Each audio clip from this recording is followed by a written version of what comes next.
No Relief in Waking is a follow-up to my last single, To Recognize Yourself in Another. Writing the lyrics for both songs, I knew it was necessary to release them back to back, as their messages played off of each other. To Recognize Yourself in Another didn't feel complete without No Relief in Waking, and vice versa. I even produced the songs to seamlessly flow into one another for this reason. Both songs encompass a journey of finding self-love and overcoming the feeling of paralyzing guilt. The story goes back to when I realized I was weighed down by baggage I had carried around from the end of my time with This or the Apocalypse. I won't go into depth regarding that topic as I've already touched on it quite a bit, but it's essential to mention its role in creating the new song. No Relief in Waking picks up to the realization that I was complacent living my life on autopilot. I was comfortable working at a mediocre job because it complemented my lifestyle.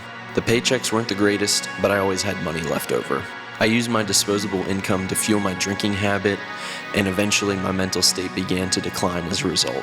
Mix in the message from To Recognize Yourself in Another, where I projected my self-hatred onto my friends.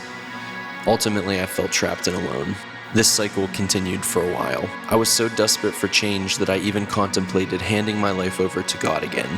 I haven't been a person of faith for 15 years, but I felt overwhelmed enough to seek anything to save me from myself. I've mentioned before that writing and recording music allows me to let go of my troubles. Every song feels like a reminder of where I've been and how I've overcome those obstacles.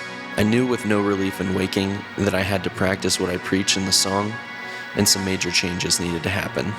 Since then, I've quit my day job, cut back on drinking, and am more focused on prioritizing my mental health. I'm not gonna lie and say that I'm fully better, but I'm still here, taking it one step at a time. My goal is simple: live a life that is not a waking nightmare.